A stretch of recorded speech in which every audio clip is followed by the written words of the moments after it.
Esse é o seu problema, ministro. A gente fica discutindo guerra da Ucrânia, vendo o que está acontecendo lá na Palestina, o que está acontecendo na Ucrânia, e olhando para nós e vendo o que nós poderíamos estar fazendo.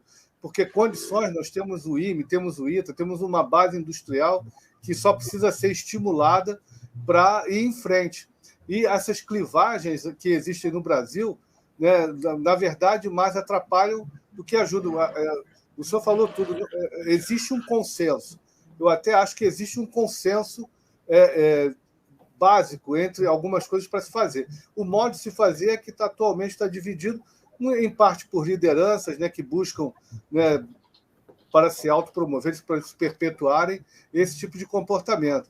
Mas eu tenho muita fé que nós vamos conseguir ultrapassar isso, né, porque eu acho que políticos como o senhor fazem diferença. E a ideia é trazer mais gente para aumentar esse número, que se torne uma onda, né, que nós possamos modificar, né, esse momento negativo dos últimos anos aqui no Brasil, esse nós contra eles, e dentro de um conselho, como o senhor falou, né, ter projeto de Estado. Né? E aí a gente vai guinando, hora para um lado, hora para o outro, mas no mesmo rumo, sempre com os mesmos objetivos de médio e longo prazo. Né? Ministro, eu gostaria que o senhor fizesse as considerações finais, que o senhor colocasse aqui, né, a sua proposta de agenda, porque eu acho que o senhor falou tudo e falou uma proposta de agenda. Eu gostaria de ouvi-lo, ministro. A agenda. Vamos tomar o caso de uma agenda que vai nos trazer muito desconforto, que é a questão da Amazônia. Nós teremos, no próximo ano, a conferência sobre mudanças climáticas na cidade de Belém, que é a principal metrópole da Amazônia brasileira, e pela visita do Macron, tá certo, que veio aqui visitar um anacronismo, que é uma espécie de protetorado da OTAN na América do Sul, que é a Guiana Francesa. Tá certo? É uma anomalia como as Malvinas britânicas. São duas anomalias. As Malvinas britânicas e a Guiana Francesa. São os olhos da OTAN espiando para dentro da Amazônia brasileira. Essa que é a verdade. E ainda com a pretensão de integrar a organização do Tratado de Cooperação Amazônica. Mas isso é um absurdo. E acho que há simpatias dentro do governo brasileiro por isso. É você incorporar a OTAN a uma organização de cooperação da Amazônia Sul-Americana. Aliás, eu recebi, inclusive, uma medalha, uma vez, quando fazia um exercício com tropas brasileiras na fronteira com a Guiana, e aí o que eu descobri que a força militar francesa na Guiana é um regimento de infantaria da Legião Estrangeira, tá certo? Que é a tropa de intervenção colonial da França, desde o século XIX. O comandante veio com a subcomandante, que era uma militar, uma major, e me deram uma medalha, e fizemos ali um gesto de amizade, mas é a tropa francesa, é da Legião Estrangeira, que está ali. E o Brasil aceita isso como se fosse uma coisa absolutamente normal. E eu acho que não é. Ali na Amazônia nós temos, em primeiro lugar, que afirmar a soberania, porque já tem gente aqui no sul do Brasil, inclusive gente metida, progressista, dizendo que a Amazônia tem que ser internacionalizada. Então o Brasil não pode aceitar essa agenda. A Amazônia é brasileira antes da Califórnia ser americana, antes do Novo México, do Texas, do Arizona pertencer aos Estados Unidos, a Amazônia já era brasileira. Em segundo lugar, o direito da Amazônia e dos amazônidas e do Brasil ao desenvolvimento. Em terceiro lugar, a proteção das populações indígenas, que com toda essa demagogia dessas organizações não governamentais, os piores indicadores sociais do Brasil estão com os índios. As maiores taxas de mortalidade infantil, de analfabetismo, de doenças infecciosas, os piores indicadores de saneamento básico, de água tratada, tudo isso é no meio dos índios, apesar dessa demagogia.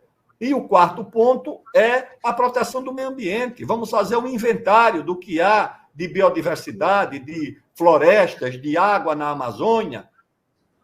Isso nós podemos fazer. E o Brasil ter o direito de usufruir dos recursos naturais da maior fronteira mineral do mundo. Você não pode ter o bloqueio do potássio da mina de Altazes, lá na beira do Rio Madeira.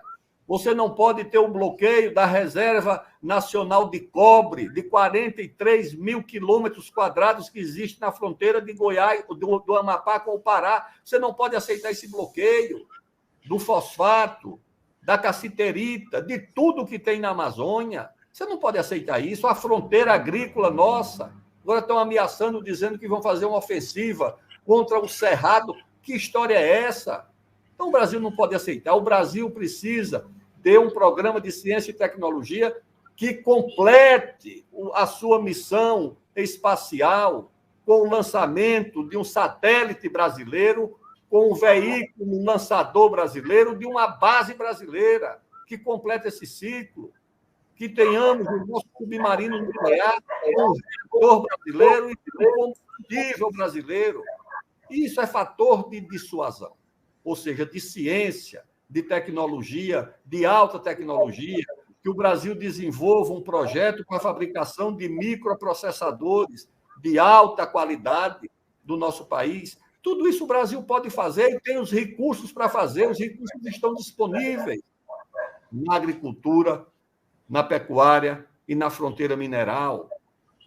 Por que é que a Guiana pode explorar o petróleo da margem equatorial e nós não podemos, pessoal? Como é que nós podemos aceitar uma coisa dessa? Então, acho que o projeto do Brasil é esse, voltar a crescer, a se desenvolver, desenvolvimento econômico, científico, tecnológico, de inovação. O segundo ponto do programa é reduzir as desigualdades com investimento em educação de alta qualidade. Nós não podemos ser o penúltimo país do PISA, de longe, perdendo muito para o Vietnã, que saiu de uma guerra destruído, senhores. Como é que nós podemos aceitar uma coisa dessa?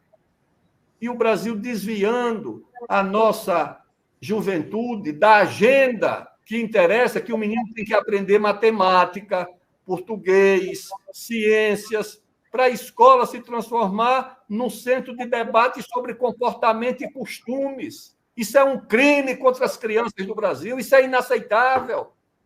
Então, a escola que ensinava leitura, redação, português, geografia, história, ciências, matemática, agora vai ser um centro de debate sobre comportamento e costume? Não, isso aí a família cuida, o pai, a mãe. Vamos cuidar daquilo que a escola tem a obrigação de cuidar, tá certo? Essas outras coisas a criança vai aprender, inclusive na rua, tá certo? Vai aprender.